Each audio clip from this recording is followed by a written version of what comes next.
Minasyaitanirrajim. Bismillahirrahmanirrahim. Ang pagbati ng kapayapaan sa lahat ng mga Muslim sa buong kapuluan. Assalamualaikum warahmatullahi wabarakatuh.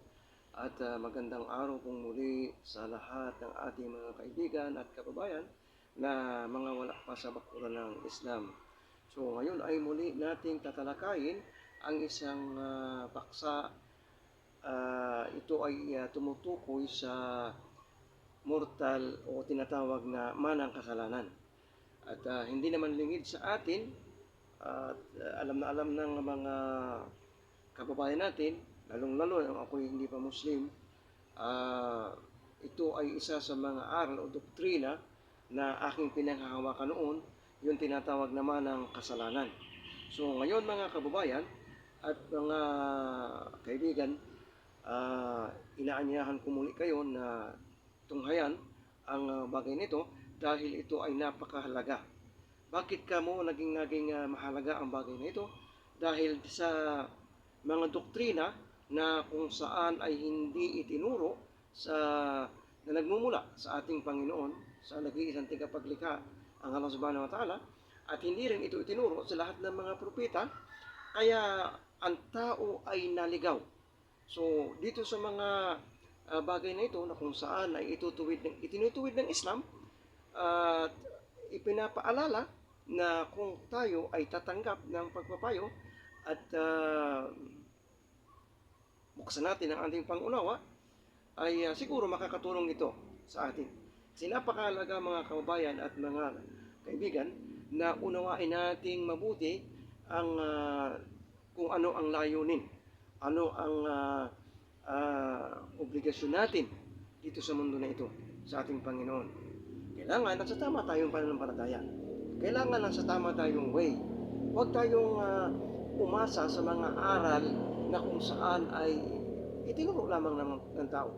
Lalong-lalo na ang katuruan naman ng kasalanan.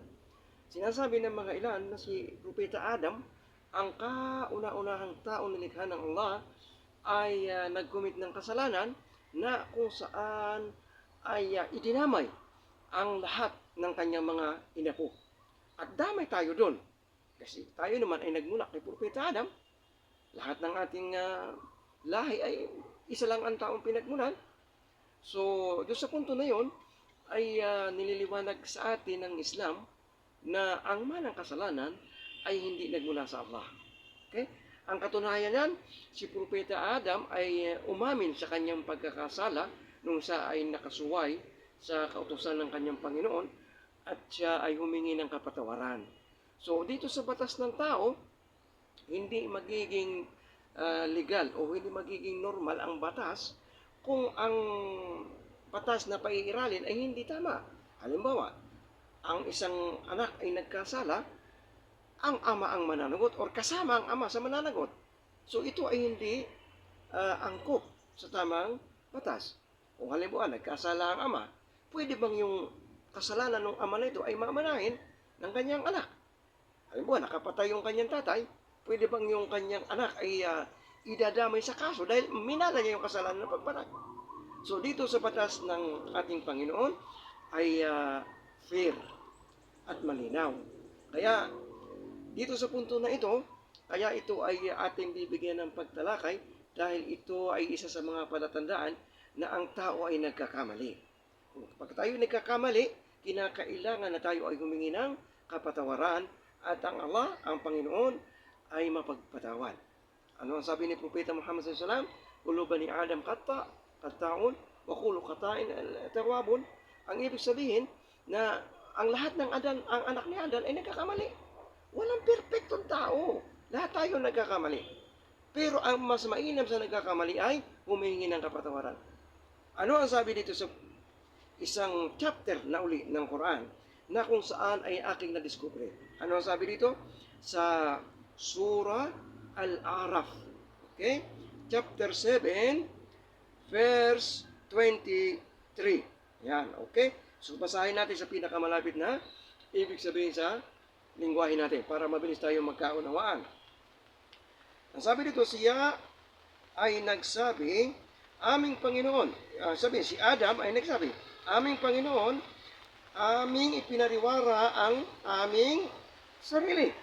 Kung kami ay hindi ninyo patatawarin at hindi ninyo igagawad sa amin ang inyong habag, katunayan o katotohanan, kami ay mapapabilang sa mga talunan. Kapag tayo ay nagkamali at hindi tayo nagbalik loob sa Allah, hindi tayo humingi ng kapatawaran, mabibilang tayo sa mga talunan. Yun po ang purpose ng pagkakasalan na nagawa ni Propeta Adam.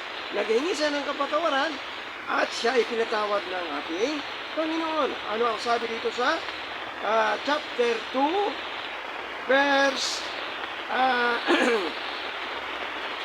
verse 37. Okay? Surah Al-Baqarah, verse 37. Sabi dito, at si Adam ay tumanggap ng mga salita o kapahayagan mula sa kanyang Panginoon. At siya ay kanyang, ang Panginoon ay nagpatawad sa kanya. Ibig sabihin, doon sa paghingi ng kapatawaran ng Adam ay pinatawad siya ng Allah Subhanahu wa Ta'ala. Yan ang ibig sabihin mga kapatid na kung tayo ay hindi nagbabalik loob sa ating Panginoon sa pagsisisi, katunayan tayo ay magiging. Kaya pwede pa tayo pagkakataon habang tayo nabubuhay pa, habang tayo ligtas, tayo humingi ng kapatawaran sa ating Panginoon at tayo ay kanyang patatawarin. Inshallah mga kapatid, maging simpleng araw ito, pagkulitan natin ang mensahe ng aral. Dahil ito mahalaga natin ang mga. So mga kapatid sa pananampalataya, inshallah sa mga susunod na episode ay makikita ko sa ulit dito naman yun sa programa na labis publiko sa Islam. Ito ang mga kabayan, ang mga kapatid, kaibigan. Yusuf Ramos, inshallah, dapat dito sa Islam is knowledge with action. Assalamualaikum.